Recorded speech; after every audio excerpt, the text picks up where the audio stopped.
Dr. Yosef Alfredo Antonio Ben Jochannan, 1918-2015.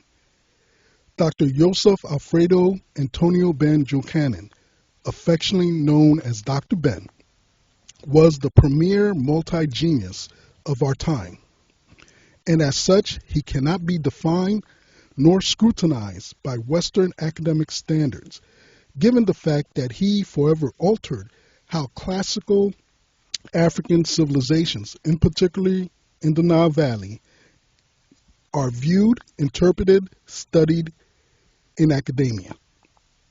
Thus, Dr. Ben stands alone as he represents the ceiling in which we can rise to. We highly praise Dr. Ben for his great love of African humanity and the Nile Valley. Therefore, when it comes to the study and understanding of the Nile Valley, no one had a greater impact on the minds and hearts of African people at a global and grand scale than Dr. Ben. As an exceptional thinker and prolific writer, Dr. Ben's scholarship regarding the Nile Valley is not only exemplary, but unmatched, exceeding all others in terms of scholarly influence, community-based impact, and global outreach. As an authentic public intellectual and committed community activist, Dr. Ben skillfully integrated scholarship with service by bringing colleges to the communities and the communities to the colleges. By coalescing scholarship and service, Dr. Ben warmly embraced academia and activism as he cheerfully steered both colleges and the communities to the Nile Valley, where the God happy dwells. From this time forth to eternity, Dr. Ben is still teaching us, not at the colleges or in the communities, but over the ancestral ark, that we came from the beginning of the Nile, at the foothills of the mountains of the moon, where the God happy now dwells, this time with our beloved Dr. Ben. The statement was prepared by Professor Patrick DeLisis and Brother Reggie Mabry. And finally, let us hear from our beloved Dr. Ben in his own words. Thank you. I think most people know very little about it. However, if you look at Africa from numerous ways in terms of the birthplace of civilization, one has to go back into archaeology, into anthropology, and then next into theology. In the case of anthropology, we would have the oldest known fossil human, Zinjanthropus boise, which will take us to at least 1.7 million years ago. That would mean approximately 1.7 million years before Adam and Eve. If we look into archaeology, we can go back into looking at the buildings such as the Step Pyramid of Saqqara, the places where the silt pyramids were first built, the movement of the Nile Valley in terms of the cataracts, and lastly, if we look from a theosophical point of view, we will have to go back into the teachings of the Africans and African gods and goddesses that predated Jehovah, Jesus, and Allah, and that would put us at least to the worship of Ta, P-T-A-H, subsequently the worship of Amen-Ra, A-M-E-N-R-A, and goddess Hathor, H-A-T-H-O-R, whom the Hebrews rather copied and called the golden calf and the golden this and that, the other thing.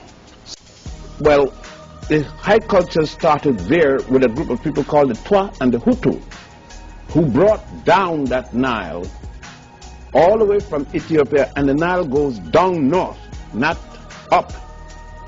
North is the low part of that area, and south is the high. So when you talk about Upper Egypt, you're talking about the southern part, and Lower Egypt is the northern part. So I want that to get clear. Okay. And the Blue Nile, the beginning of the Nile, is in Uganda, and the White Nile is in Ethiopia, and they join at a place called Khartoum in Sudan, then they meet at other body of water called the Atbara River, and then flow into the Kemet Sea, now called the Mediterranean. It is along that whole waterway that the indigenous Africans, you heard my term, indigenous, the people native to that land, started their high cultures, building their pyramids, building their other systems of worship and so forth, until they reached down to Egypt, where the zenith took place. Not where it began, but where it reached its zenith. And that, by that time that I'm talking about, there was no Adam and Eve yet. The story didn't exist because there was no Jew yet. Abraham wasn't born to start that story. There was no European history because Greece did not exist yet, the first of the European society. There was no Chinese history because this is the year 4700, or the year of the rooster. There wasn't a single society in human history in existence other than those African societies. To me, which was most important, the first time man established a set of moral values.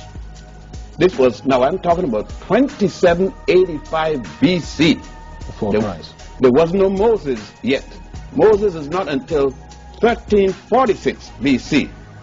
These Africans along the Nile gave to the world something called the Negative Confessions, 42 laws in which the so-called 10 Commandments were already written. For example, it says, I have not killed man, woman, or child. I have not made light thy bushel. I have not spoken with a false tongue. This is there. Now, Moses isn't born in Africa, in Egypt yet. This is 2785. Moses is not until 1346. And now we hear something about Moses getting the 10 Commandments on Mount Sinai, the first time man heard laws. Moses himself, in that book, is said to be running from the Pharaoh, meaning Ramesses II, because he's supposed to have committed murder. And he didn't get the laws against murder yet. But somebody had a law against murder before Moses. And it is here, that was the most fundamental thing. A set of moral law, 42 of them. One for each nome. There were 42 states in Egypt. Each state was called a nome, N-O-M-E. He let the god of the north be the first to be mentioned, and thus he made one god out of two, Amen-Ra. So the people in the north said, this must be a good man. He let our God be the first to be mentioned. And all of this was devised in a place called Memphis. Memnefa, or Memphis. Now, if we were to go to Memphis, what would we see today? Are there anything that's remnant of that period? Very little. You will see some statues by Ramesses II, one at least about 40 feet, 30, 40 feet. Two in the yard, general yard, one of them having come to Tennessee when the Ramesses exhibit had come there, another one almost as large, and some other smaller statues. But the main buildings of the temple of god Ptah. Ptah was in the mythology the god who made gods, responsible for making gods. The god of all gods. The god of all gods. And you would see his, what's left of his temple, just sporadic pieces of foundation here and there. There isn't at least a quarter floor, or the height of a quarter floor, any place. Was this done in Ramesses' lifetime? The statue, yes. It was. Yes. Did he order things like this? You know it is in his lifetime. Why? Why? Because he is standing on the left foot. Left foot forward.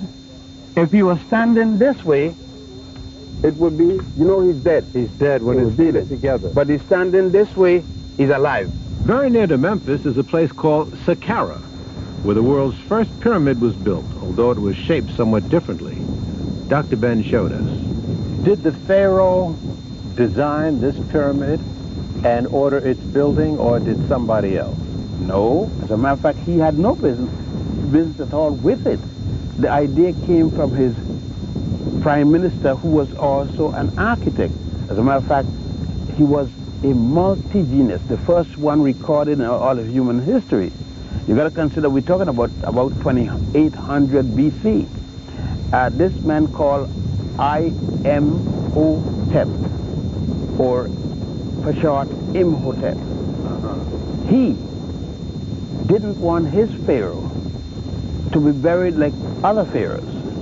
He thought his pharaoh should be buried in a much more glorious state than the wood burial place that they had prior. So he decided, when looking around, I could use this material. It lasts forever. And thus he said, a stone, limestone, and says, I'm going to build it out of this. But they were building burial places out of this wood in a square.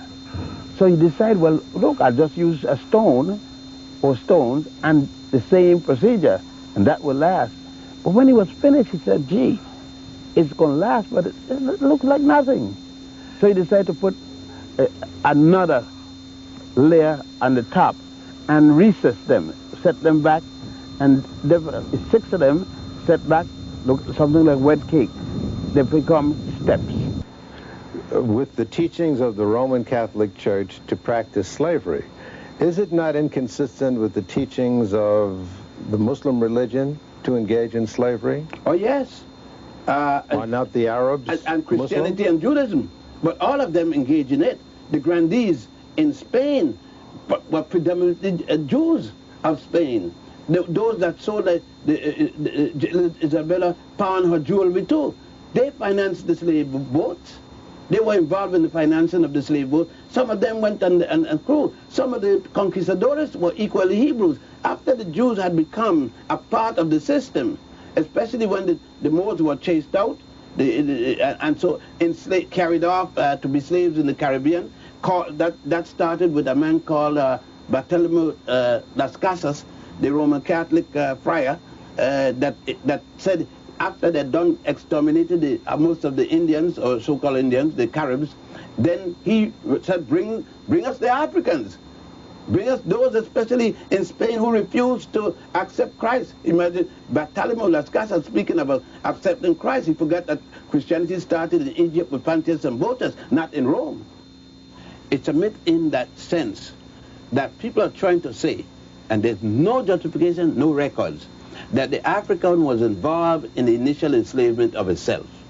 Number one, when you take the dates, the Arab enslavement of the African came around 638 of the Christian era, or 18 AH, 18 years after the Hijra, after Muhammad established Islam in the jihads, the holy wars. If someone could show me that an African state where slavery was practiced, when those forces came, then I will accept it. Nobody who said that about the African can point to you of one African state, one, a solitary one, where there was chattel slavery. Second, the slave trade of by the European, which started with Pope Martin of the Roman Catholic Church, when he unleashed the Knights of Genoa and the Knights of Malta and the African people. If they could show me an African state at that time, in 1501, 1506, that had slavery, chattel slavery, as what we're talking about, I will equally concede. Did not the Moors carry out slavery in the southern portion of Europe, in Spain? I mean, the Moors conquered Spain, but they never instituted chattel slavery. How is it conceived? How do a people come upon the idea of enslaving another people? Agreed. The enslavement doesn't come because you hate the people. You want their land. You want the natural resources. And in order to take them and control them, you must enslave them by one means or the other.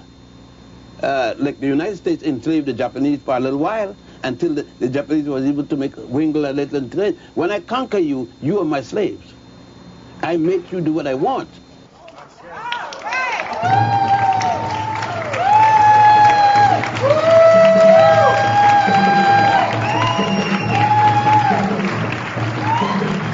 The Association for the Study of Classical African Civilizations, on the occasion of its 30th International Conference, recognizes and celebrates the life and work of Elder Dr. Yosef Antonio Alfredo Ben Jochannan for his unyielding commitment to building for eternity. Give it up for the opener of the way.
5 years old. And now what more is there to do? All I can do is look at your beautiful papers and say, well done, well done.